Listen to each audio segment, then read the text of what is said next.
Mi madre controladora y obsesionada con las apariencias intentó arrastrarme de vuelta a su mundo perfecto, pero expuse sus secretos frente a toda la familia y todo se desmoronó.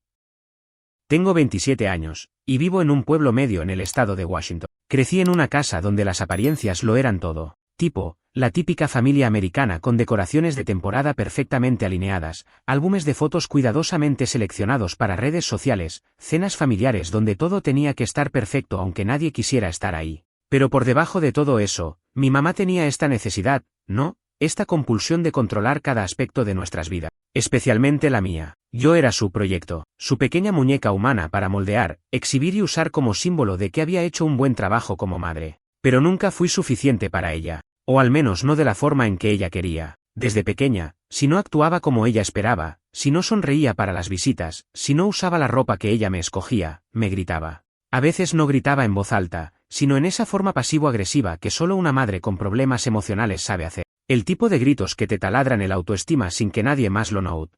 Cuando tenía 10, me obligó a dejar el equipo de softball porque no era femenino y no iba con la imagen de la familia. A los 15, me hizo dejar a mi primer novio porque no pertenecía a nuestro círculo. Lo peor de todo era que, por fuera, todo parecía normal. Los vecinos la adoraban. Mis tías creían que era una madre ejemplar.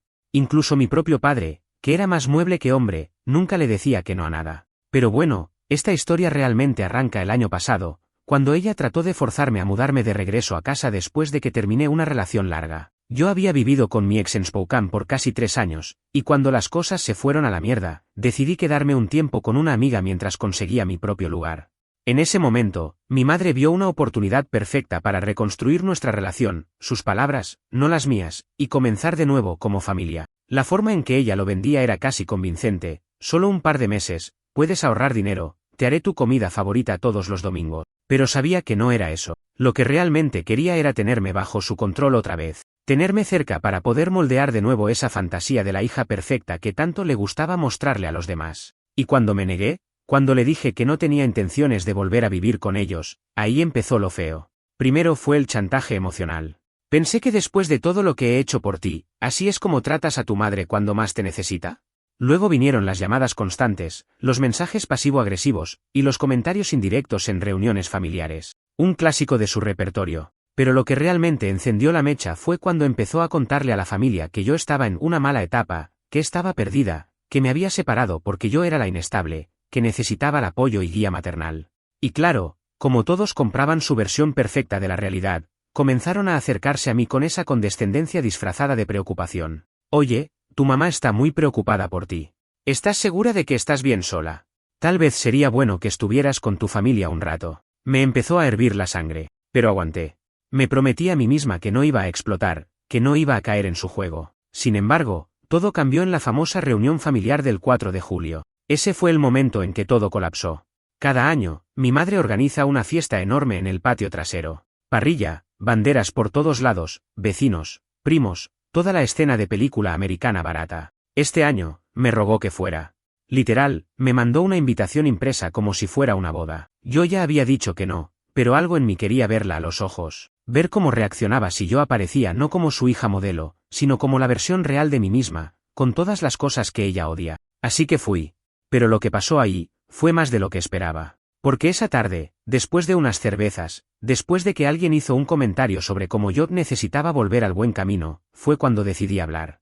Mira, cuando dije que iba a exponerla, no lo planeé. No llegué a esa reunión del 4 de julio con un discurso preparado ni nada. No soy ese tipo de persona. Yo soy más de tragarme las cosas, sonreír con los dientes apretados y luego irme a casa con el estómago revuelto de tanto aguantar. Pero esa tarde fue diferente. Algo hizo clic. Fue una combinación de calor sofocante, hipocresía acumulada y ese maldito comentario que me hizo un primo que apenas veo. El tipo se me acercó con su plato de hamburguesa y me dijo en voz baja, como si fuera un secreto: tu mamá me dijo que estás pasando por una etapa difícil, que estás confundida desde que terminaste con tu ex. Pero no te preocupes, todos pasamos por eso. Y lo dijo como si tuviera la menor idea de lo que pasaba en mi vida. Como si la versión distorsionada de mi madre fuera suficiente para que él, un tipo que no ha hablado conmigo más de 5 minutos en los últimos 5 años, se sintiera con derecho a compadecerse de mí. Como si yo fuera una especie de proyecto fallido. Ahí fue donde sentí que la cabeza me hervía. Le sonreí, asentí, y fui directa hacia donde estaba mi madre, rodeada de sus fans, porque eso eran, no parientes, no amigos, eran admiradores de su perfección maternal. Ella estaba en modo anfitriona total, sirviendo limonada como si fuera Martha Stewart, contando anécdotas de cuando yo era niña y como siempre supo cómo encaminarme. Me quedé ahí un segundo, solo escuchándola hablar de mí como si yo no estuviera a 5 pasos, hasta que no pude más. ¿Sabes qué, mamá?, dije, con voz más alta de lo que pensaba. Tal vez deberías dejar de contarle a todo el mundo que estoy confundida o perdida, porque la única que está obsesionada con aparentar algo que no es, eres tú. Silencio. Fue como si alguien hubiera cortado la música, aunque seguía sonando la misma lista de country clásico de siempre. Ella parpadeó, fingió no entender. ¿De qué hablas, cariño? De ti, le dije. De cómo siempre has manipulado todo para que parezca que tenemos esta familia perfecta, mientras controlas, humillas y silencias a los que no encajan en tu show de Instagram. La gente alrededor empezó a alejarse un poco, algunos con incomodidad, otros con morbo. Vi como varias tías fingían no mirar, pero claramente estaban en modo chismosón. Mi madre trató de mantener su compostura. Hizo esa cosa que hace cuando está furiosa pero quiere parecer tranquila, donde frunce los labios como si estuviera a punto de besar a alguien pero solo está conteniéndose. Tal vez no sea el lugar para tener esta conversación, murmuró entre dientes. ¿Por qué no? Le solté.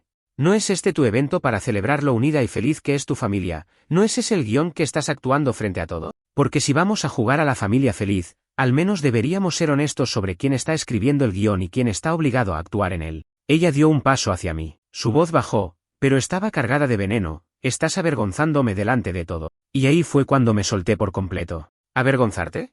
Mamá, llevo años tragándome la vergüenza que tú me imponías. Cuando me obligaste a vestirme de cierto modo, cuando dijiste que era una decepción por no estudiar lo que tú querías, cuando rechazaste a cada pareja mía porque no daban buena imagen, cuando usabas mis logros como medallas tuyas pero ocultabas mis errores como si fueran manchas en tu reputación, tú me criaste para que existiera solo para hacerte quedar bien.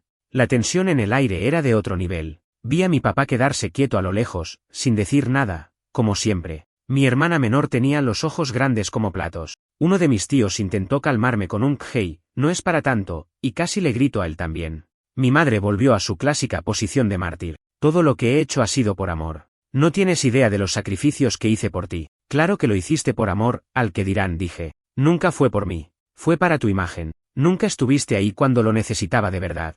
Cuando pasé por ansiedad, tú decías que era drama. Cuando terminé con mi ex porque la relación era tóxica, tú me dijiste que estaba desperdiciando mi futuro. Nunca te importé yo. Solo importaba lo que yo proyectaba.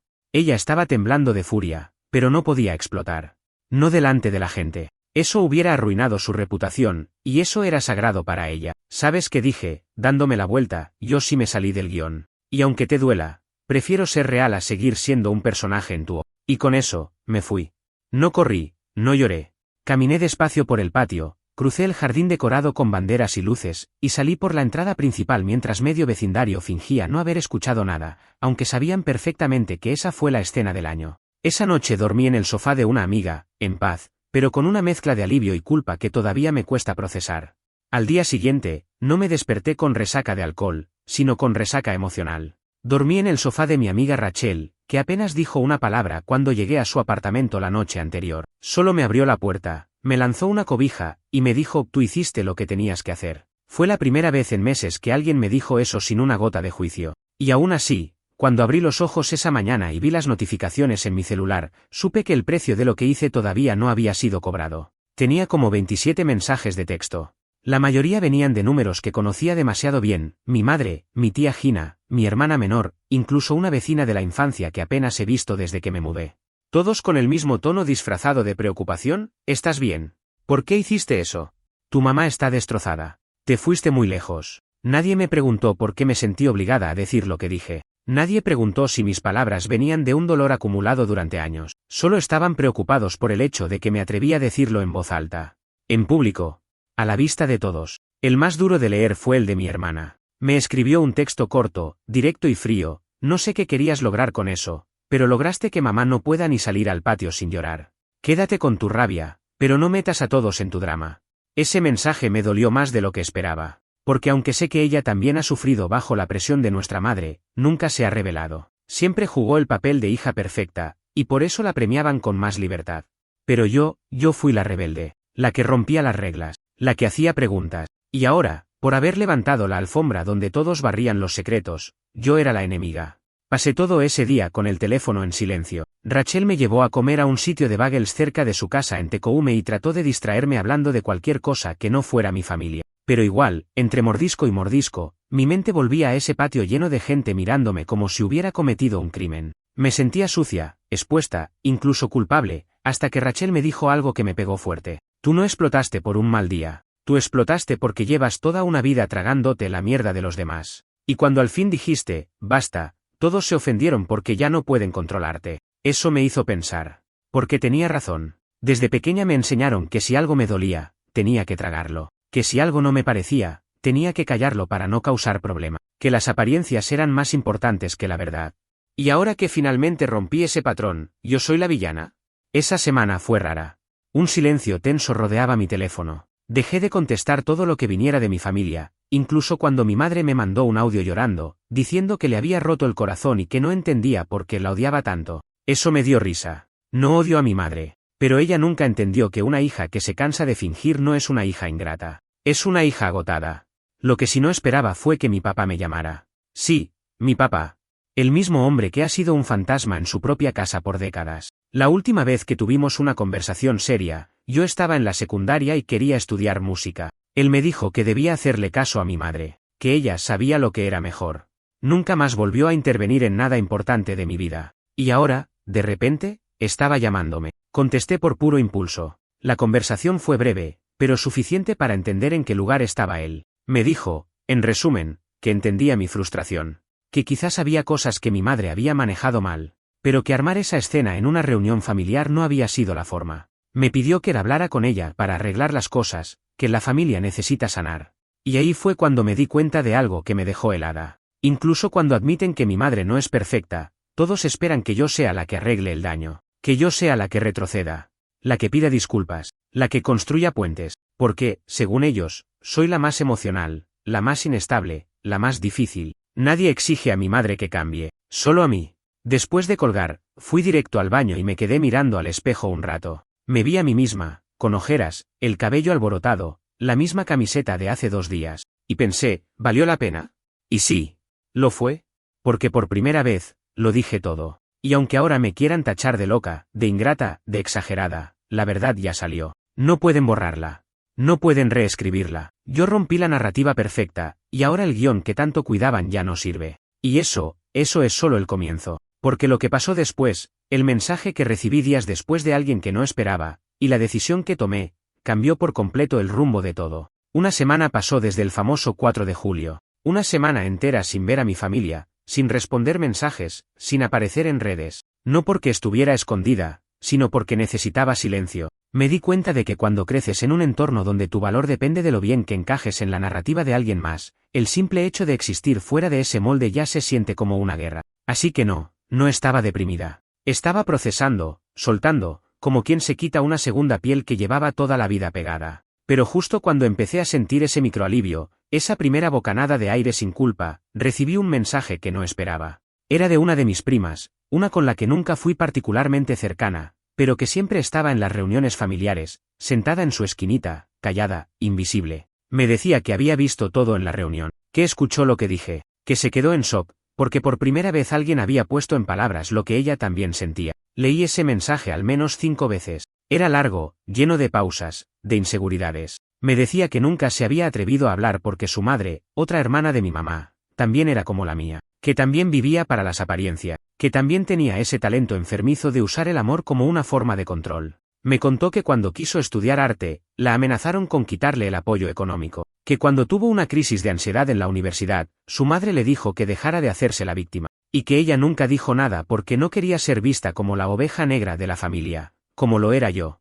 Ese mensaje me sacudió más que cualquier pelea, porque entendí que esto no era solo mío, que el problema no era únicamente mi madre, era un patrón que se repetía. Un sistema disfrazado de amor familiar que en realidad estaba construido sobre manipulación, negación y una idea falsa de perfección. Mi prima y yo empezamos a hablar todos los días, llamadas largas, de esas donde vas tirando pedacitos de tu historia hasta que juntas los suficientes como para ver el daño completo. Me dijo que desde que yo hablé en voz alta, ella también empezó a decir no a ciertas cosas, pequeñas rebeldías que para cualquiera parecerían insignificantes, pero que para nosotras eran gigantes. Dijo que por primera vez en años no se sentía sola.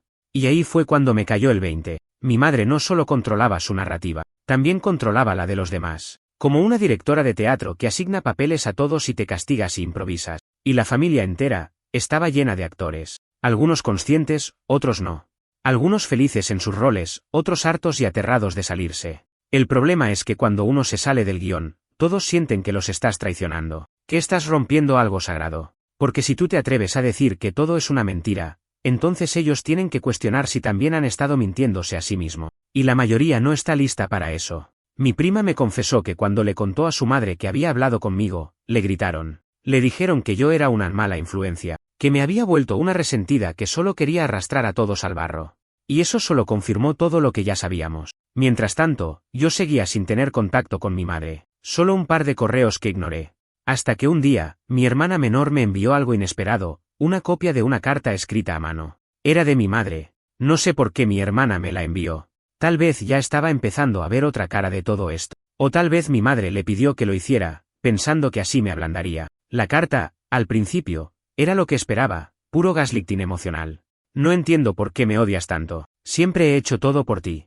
Estoy destrozada. Pero al final la cosa dio un giro. Porque mi madre soltó una frase que me congeló. Tú no sabes lo que es criar a una hija con miedo de que repita tus mismos errores. Y ahí estaba. La primera grieta. La primera vez que ella dejaba entrever que su forma de criarme, su obsesión por el control, no era solo soberbia, también era miedo. Un miedo tan profundo que había construido un mundo entero para protegerse de él. Un mundo que me tragó a mí en el proceso. Obvio, no la justifico. Pero por primera vez vi algo detrás de su máscara. Algo humano. Y eso me hizo pensar, ¿qué errores eran esos? ¿Qué secretos hay detrás de esa necesidad obsesiva por la perfección? Empecé a hurgar, a hacer llamadas, a preguntar a parientes viejos, a escarbar en lo que nadie quiere hablar. Porque si hay algo que aprendí con esa carta, es que hay mucho más debajo de la superficie. Cuando decidí empezar a hurgar en el pasado de mi madre, no lo hice con la intención de perdonarla. Para ser honesta, no sé si eso está siquiera sobre la mesa todavía. Lo hice porque necesitaba entender. Porque si algo he aprendido es que la mierda no nace de la nada. Siempre hay una raíz, un punto de partida, una herida vieja que nunca cerró bien y que terminó sangrando sobre los que vinieron después. Y yo, claramente, fui una de esas víctimas colaterales. La primera persona a la que llamé fue mi tía abuela, la hermana menor de mi abuela, que todavía vive en Oregón, en una casa llena de gatos, crucifijos y cajas de cartas viejas que guarda como si fueran lingotes de oro. Ella es de esas personas que siempre están medio desconectadas del presente, pero que tienen una memoria quirúrgica para todo lo que ocurrió hace 40 años. Si alguien sabía cosas, era ella. Nos vimos en su casa, que parecía detenida en 1982. Me ofreció café rancio en una taza con borde agrietado y se sentó frente a mí como si supiera exactamente por qué estaba ahí, aunque no le dije nada. No es la primera vez que alguien viene a preguntarme por tu madre, me soltó, sin rodeos. Tú no serás la última. Eso me sacudió. Me quedé callada, esperando que ella hablara primero. Y vaya si habló. Mi madre, según su tía, fue criada bajo una versión aún más intensa del perfeccionismo que ella luego nos impuso a mí y a mi hermana. Mi abuela, de quien apenas tengo recuerdos vagos, era la clásica matriarca americana de los 60, sonrisa de dientes blancos, cabello perfectamente peinado, pero con una disciplina militar en la casa. Todo se hacía con reglas. Todo era por la imagen. Lo que pensara el vecindario, la iglesia, las otras madres del PTA, era más importante que lo que pasaba adentro de esa casa. Mi madre era la hija mayor, la encargada de hacer todo bien, la que no podía equivocarse, la que, según palabras exactas de mi tía abuela, cargó con la presión de toda una generación. Y entonces vino la bomba. A los 17, mi madre quedó embarazada. Eso jamás me lo habían contado. Nunca, ni una pista. Pero ahí estaba. Mi madre, en su último año de secundaria, con un novio que nadie aprobaba, un chico de clase baja, sin ambición, según mi tía, y embarazada de un bebé que jamás nació. Tu abuela la mandó fuera por 6 meses, dijo mi tía, bajando la voz. La historia oficial fue que se fue a cuidar a una tía enferma en Spokane. Pero en realidad la metieron en una casa para chicas embarazadas en Boise, Idaho. La obligaron a dar al bebé en adopción. Y cuando regresó, bueno, nunca volvió a ser la misma. Me quedé muda. Todo ese relato sonaba como algo sacado de una telenovela barata, pero no. Era real. El secreto que cambió a mi madre para siempre. De repente, muchas cosas que antes no tenían sentido empezaron a encajar. Su odio visceral hacia todo lo que fuera improvisado o fuera de lugar. Su obsesión porque yo siguiera caminos seguros, controlables, presentables. Su rechazo automático a cualquier cosa que se saliera de lo que ella consideraba aceptable. Su necesidad de tenerme cerca, de moldearme, de no dejarme vivir por mi cuenta. Era como si hubiera vivido aterrada de que yo repitiera lo que le pasó a ella, como si reviviera esa historia cada vez que yo me enamoraba, cada vez que fallaba, cada vez que me salía del molde. No la justifico, mija, dijo mi tía abuela, viendo que estaba temblando. Pero cuando entiendes el tipo de dolor que alguien guarda, a veces entiendes el monstruo que ese dolor creó. Esa frase se me quedó pegada, como una astilla emocional que todavía no sé cómo sacar. Volví al apartamento de Rachel con la cabeza hecha un nudo. No le conté todo, solo le dije que había encontrado cosas que explicaban parte del comportamiento de mi madre. Ella me miró en silencio un buen rato, y luego me preguntó algo que me dejó helada. ¿Y ahora qué vas a hacer con eso? ¿Te cambia algo? No supe qué responder. Porque no borra lo que viví. No borra años de gritos, manipulaciones, chantajes emocionales, humillaciones disfrazadas de preocupación. Pero sí me mostró que el origen de todo eso no fue maldad pura. Fue trauma. No uno que yo causé, pero uno que heredé sin querer. Y lo más jodido es que ahora me sentía atrapada entre dos versiones de la misma verdad, una donde soy la víctima, y otra donde también soy la heredera de un ciclo. Esa noche, abrí la carta de mi madre otra vez. Y esa línea final me golpeó distinto, con miedo de que repitas mis mismos errores. Por primera vez, me pregunté si ese error del que hablaba no era una mala elección, sino una vida que nunca pudo vivir. Y que ahora, todo lo que ella construyó, esa imagen perfecta, esa familia bien presentada, era un intento desesperado de enmendar algo que siempre la persiguió. No es perdón todavía, pero es otra cosa, algo nuevo. Y eso me llevó a tomar una decisión: voy a hablar con ella, no para reconciliarnos, no para darle la razón, sino para mirarla a los ojos y decirle que yo ya no voy a heredar su trauma, que el ciclo termina conmigo. No te voy a mentir. Cuando decidí tener esa conversación con mi madre, me temblaban las manos como si fuera una condenada a muerte firmando su última carta. No sabía si iba a salir de ahí con algo parecido a paz, o con una herida aún más profunda, pero sabía que no podía seguir caminando con esta verdad atragantada. Porque sí, saber lo que vivió me ayudó a entender su historia, pero eso no quita el hecho de que la mía también importa, que yo también tengo cicatrices, que no voy a seguir enterrándolas solo porque ella tiene las suyas. La llamé. Le dije que quería verla. Su voz sonó seca, como si no supiera si debía sentirse aliviada o aterrada. Acordamos vernos en su casa, un domingo por la tarde. Y ahí empezó el juego mental. Porque esa casa, la misma donde crecí, la misma donde aprendí a callar, a reprimir, a fingir, no había cambiado nada. El mismo florero en la mesa. La misma pintura que cubre grietas que nunca fueron arregladas. Y ella, sentada en su sillón con postura de reina herida, como si yo hubiera apuñalado su trono. No hubo abrazos, solo un silencio incómodo que nos envolvió como una neblina espesa. Fui directa. Mamá, no vine a pelear. Vine a hablar.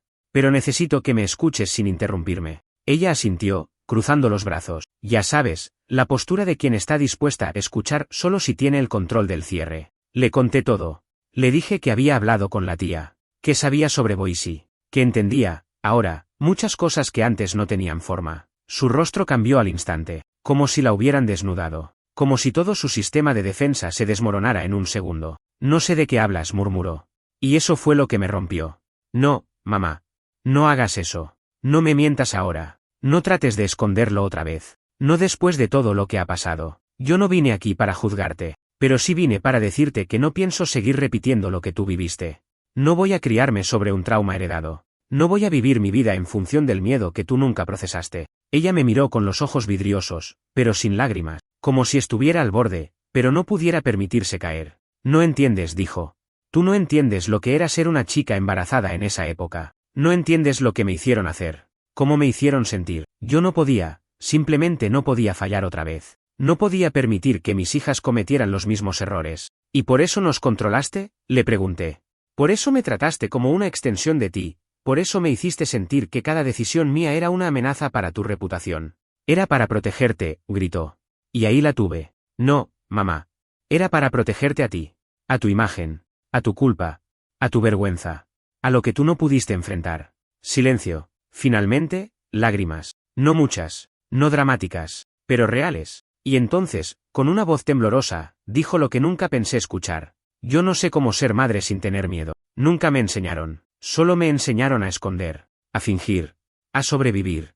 Pensé que si todo se veía perfecto, entonces estaría bien. Que si tú estabas perfecta, entonces yo también lo estaría. Eso me desarmó.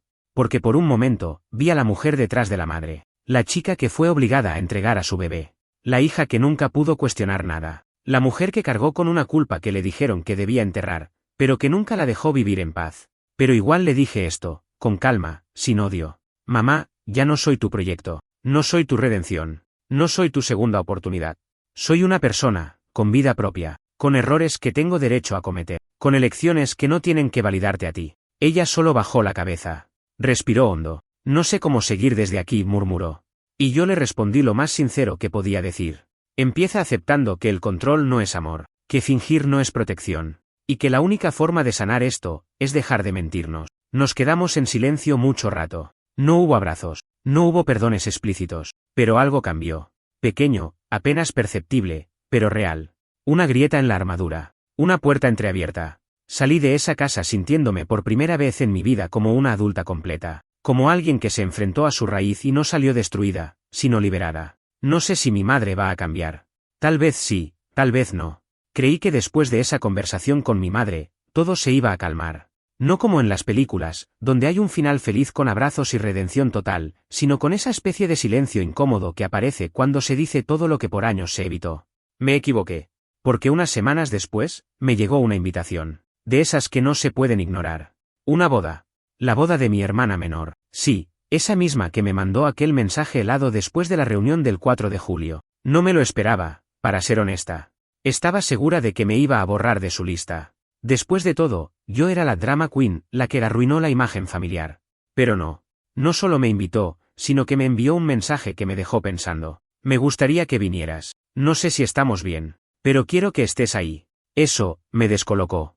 Porque no era un perdón. No era un puente completo. Pero sí era un hilo. Una señal de que, quizás, en medio de todo, ella también estaba empezando a cuestionarse cosas. Y con eso, surgió el dilema. Ir, significaba volver a meterme en el terreno donde siempre fui vigilada, juzgada, apretada hasta encajar en moldes ajenos. Sabía que me iban a mirar. Sabía que las tías iban a cuchichear. Sabía que mi madre estaría ahí, con su nueva versión de la historia, intentando recomponer su imagen ante todos. Pero no ir, también significaba cortar todo, sellar para siempre la distancia. Así que fui. Pero esta vez, fui diferente. No usé el vestido que mi madre siempre aprobaría. No me peiné como ella esperaba. No llevé a alguien para aparentar. Fui sola. Con mi ropa. Con mi cara limpia. Con todo lo que soy, sin edición. Llegué, y como lo imaginé, las miradas comenzaron a llover. La clásica sonrisa falsa, el saludo que es más escaneo que afecto. Un tío intentó hacer un comentario tipo, «Te ves diferente», y respondí con un «sí», me quité el disfraz. No supo qué decir. Vi a mi madre al fondo. En modo anfitriona otra vez. Esta vez con más cautela. Menos brillo. Como si la conversación que tuvimos la hubiera dejado con cicatrices que todavía no sabía cómo esconder. Cuando me acerqué a saludarla, fue como dos imanes que no saben si repelerse o unirse. Ella solo dijo, «Gracias por venir». Y yo, no vine por ti. Vine por ella. Nos miramos un segundo, sin más palabras. Y luego pasé. La ceremonia fue bonita, pero lo importante vino después. En la recepción, me senté en una mesa apartada, con algunos primos con los que no tenía tanto contacto. Ellos intentaban charlar, pero se notaba que había tensión. Nadie sabía si podían tocar el tema. Hasta que uno, el menos diplomático, soltó, «Oye, así que tú fuiste la que hizo el escándalo en el 4 de julio». Lo miré. Sonreí con los labios cerrados. No fue un escándalo, fue un sincericidio. Él rió incómodo. Bueno, supongo que alguien tenía que decirlo. Y ahí fue cuando me di cuenta, aunque todos me habían señalado por romper la armonía, en el fondo muchos sabían que esa armonía era una farsa. Lo que yo dije en ese patio de banderas y hamburguesas no fue solo mío, fue lo que otros también querían decir y no se atrevían. Durante el brindis, mi hermana dio unas palabras. Agradeció a todos, habló del amor, del futuro, y al final, mirándome, dijo: «Hay personas que siempre están ahí, aunque el camino haya sido difícil. Gracias por venir hoy, incluso cuando no era fácil». No dijo mi nombre, no tuvo que hacerlo. Después del baile, nos encontramos en el baño, porque, como no, las conversaciones importantes siempre pasan en baños de mujeres con olor a perfume barato y toallas húmedas. Me miró al espejo, mientras se retocaba el maquillaje. «No sabía si invitarte», me dijo. «Pero después de todo, tú fuiste la única que se atrevió a decir lo que todos sabemos». Me le quedé viendo. «¿Y por qué no lo dijiste tú?». «Porque no soy tan valiente como tú». Esa frase, me dejó sin aire. Nos abrazamos. No un abrazo de película, ni de reconciliación total. Un abrazo raro, medio incómodo, pero real. Al salir, mi madre nos vio juntas, y por primera vez en mi vida, no se metió. No interrumpió. No intentó controlar la narrativa. Solo miró. Como alguien que ya no tiene el poder de editar la historia. Y esa fue la prueba. Ver que podía estar en ese espacio, con esa gente, siendo yo misma. Sin disfraz. Sin miedo. Sin pedir permiso. Y sobreviví. Más que eso, me mantuve en pie. Porque al final, esta historia no era solo sobre mi madre. Era sobre mí. Sobre romper con todo lo que me enseñaron que debía ser. Y lo más loco, es que todavía queda una última cosa que contar. Unas semanas después de la boda, cuando ya pensaba que todo había llegado a su punto final, pasó algo que me obligó a mirar todo desde otra perspectiva. No fue una pelea, ni una crisis, ni una revelación dramática. Fue algo mucho más simple. Recibí una caja por correo. Sin remitente. La abrí con cuidado, sin saber qué esperar. Dentro había una carpeta manila, unas fotos viejas y una carta. Reconocí la letra enseguida. Era de mi madre. No entendí por qué no me la entregó en mano. Tal vez no se sintió con fuerza. Tal vez sintió que si me la daba directamente, yo no la leería. Sea como sea, lo que decía ahí no era algo que esperaba. La carta no era una disculpa directa. No había una lista de errores, ni un tengo culpa por esto y esto otro. Pero sí había algo diferente. Algo que jamás había visto en ella, vulnerabilidad no maquillada. Me dijo que después de nuestra conversación, la del control no es amor, había estado yendo a terapia. Que no era algo que pensó que haría jamás. Que al principio fue por presión, por sugerencia de una amiga, pero que poco a poco empezó a hablar. A recordar. A reconocer cosas. Me contó cosas de su infancia que yo no sabía. Cómo la castigaban por llorar. Cómo su madre le enseñó a tragarse las emociones, a ocultar los errores, a borrar cualquier cosa que no encajara. Me habló del bebé que tuvo que dar en adopción. De cómo cada vez que me veía a mí, tan parecida a ella, sentía miedo. No porque creyera que yo iba a fallar, sino porque tenía terror de que yo cargara la misma culpa que ella. No supe cómo amarte sin miedo, escribió. Y ese fue mi mayor error. Esa línea me hizo llorar. Por mucho tiempo quise un perdón claro. Algo como, te hice daño y me arrepiento. Pero ahora veo que a veces el perdón no viene en forma de confesión. A veces, viene en forma de verdad. De quitarse la armadura y decir, no supe hacerlo mejor. Las fotos que incluyó eran viejas, en blanco y negro, algunas dobladas por el tiempo. Había una donde estaba ella, de adolescente, en una banca de algún parque, con una panza apenas visible bajo un abrigo cerrado. Otra, junto a una cuna vacía. No tenía que explicarlo. Sabía que era eso. Era su pasado, su herida, su antes. Y dentro de la carpeta manila, encontré algo más, una copia de un documento. Un trámite iniciado para intentar localizar al hijo que dio en adopción. No sé si lo encontrará.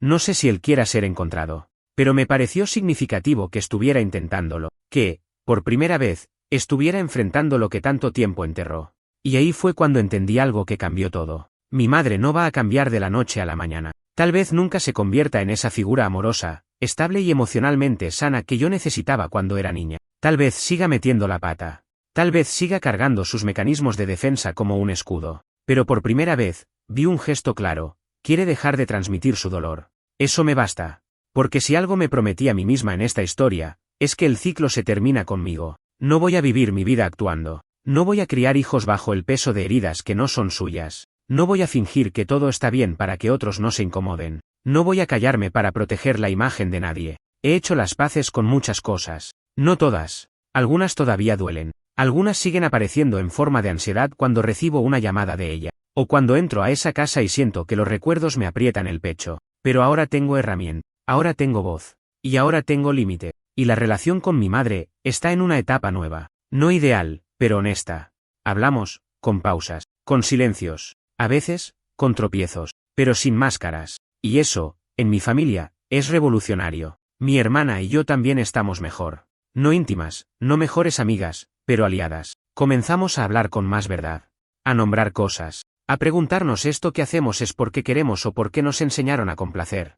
La respuesta nunca es simple, pero ahora por lo menos hacemos la pregunta. ¿Y yo? Estoy bien. De verdad. Me mudé a un lugar nuevo. Empecé terapia también. Trabajo en un estudio creativo pequeño donde nadie me exige ser otra persona. Estoy sola, pero no vacía. Estoy aprendiendo a ser la protagonista de mi historia, no el personaje que alguien más escribió para mí. Y si alguien que lee esto está viviendo algo parecido, solo quiero decirte esto. No estás loco por cuestionarlo todo. No estás mal por no encajar. No eres ingrato por decir basta. Eres valiente por romper un patrón. Y romper algo duele.